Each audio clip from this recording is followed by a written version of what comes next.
All right, so now we can see which equation matches a given graph because we know these features of our standard form of our parabola.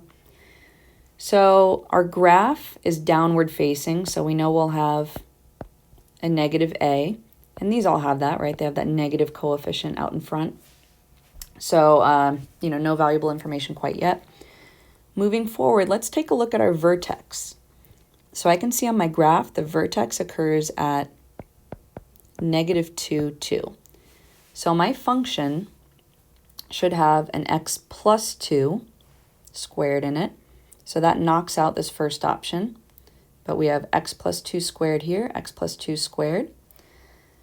And then for our y value of positive 2, we should have a plus 2 at the end of our function. That knocks out this guy. So this should be our winner.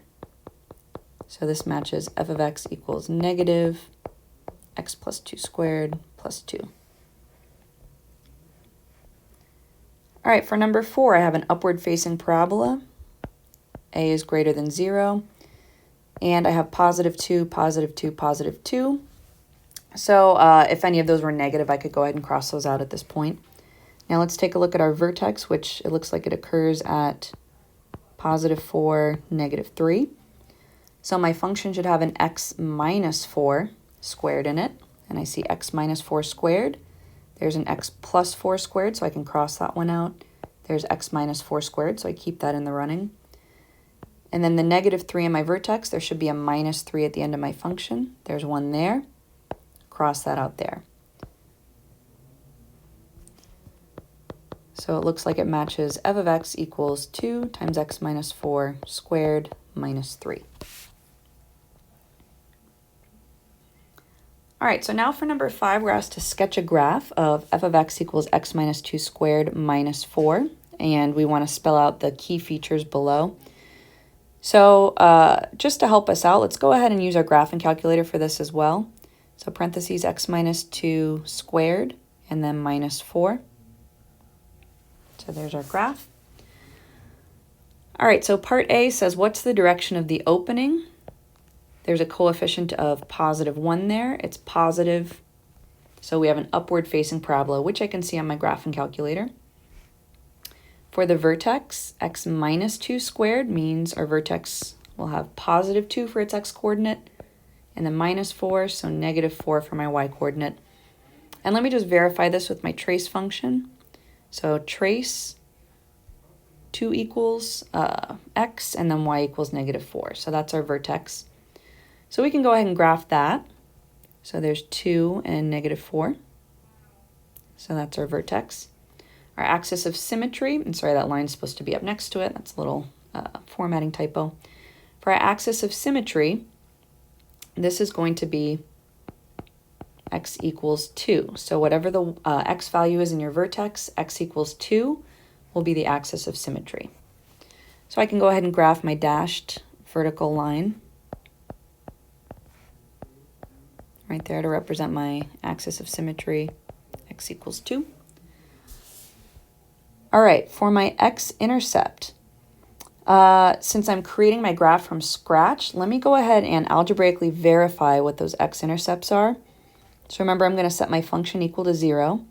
So this is x minus 2 squared minus 4 equals 0. Add 4 to both sides, gives me x minus 2 squared equals positive 4. Take the square root of both sides. Remember my plus or minus. So now I have x minus 2 equals plus or minus the square root of 4, which is positive or negative 2. And adding 2 to both sides gives me x equals positive 2 plus or minus 2. So 2 plus 2 gives me 4. 2 minus 2 gives me 0. So it looks like my x-intercepts will be 4, 0, and 0, 0. Let me go ahead and verify this on my calculator. I'm going to hit trace up top. And then if x equals 4, y equals 0. If x equals 0, y also equals 0. All right, for my y-intercept, I know from above that it's going to be 0, 0 because we already got that from my x-intercept. But if I just want to kind of double check that, remember I can just evaluate f of 0, which is 0 minus 2 squared minus 4, which gives me negative 2 squared minus 4, which is 4 minus 4, which gives me 0. My domain, negative infinity to positive infinity. And my range, since I have an upward facing parabola, the minimum value will be that y value of negative 4, going up to a max of positive infinity. All right, so on my graph, I've already got my axis of symmetry. I already graphed my vertex, graphing my x-intercepts, 4, 0, and 0, 0. My y-intercept is already there as 0, 0. And once we have these 3 points, we can really go ahead and fill this in. If you want, you could go ahead and use the trace function just to get some extra points for kind of peace of mind. So using trace, if I hit x equals 3, I can see I have the ordered pair 3, negative 3. Using symmetry, that means I would also have the matching ordered pair 1, negative 3 across the axis of symmetry. And at x equals 5, I have the ordered pair 5, 5. That means if I go 3 to the right, so from 2 to 3, 4, 5, I have a y value of 5. And if I go 3 to the left, from 2 down to 1, 0, negative 1, I'm going to have that matching symmetry point.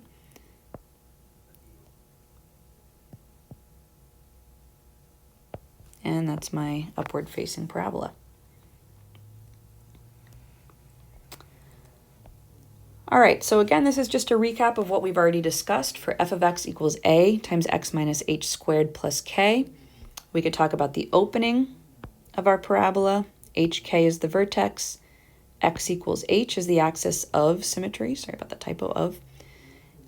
K will be a minimum value for the function if a is greater than 0, and k will be a maximum value if a is less than 0. So let's break this down a little bit. For a positive a, I'm going to have an upward-facing parabola. That means my vertex is going to be a visual low point on my graph, right? So remember that my function value is my y value. For my ordered pair hk, k is going to be a minimum function value if I have an upward-facing parabola. If I have a downward-facing parabola, if a is less than 0, then my vertex is going to be a visual high point on my graph. So this ordered pair hk, the k is my function's value, the y value is my function's value, and in this case, the vertex, the y-coordinate of the vertex will represent a maximum value of the function. So keeping that in mind, let's take a look at number 6. It says, write the vertex axis of symmetry and if the vertex is a maximum or minimum.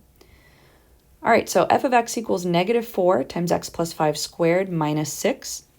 The vertex will be negative 5 and the y value negative 6, so negative 5, negative 6.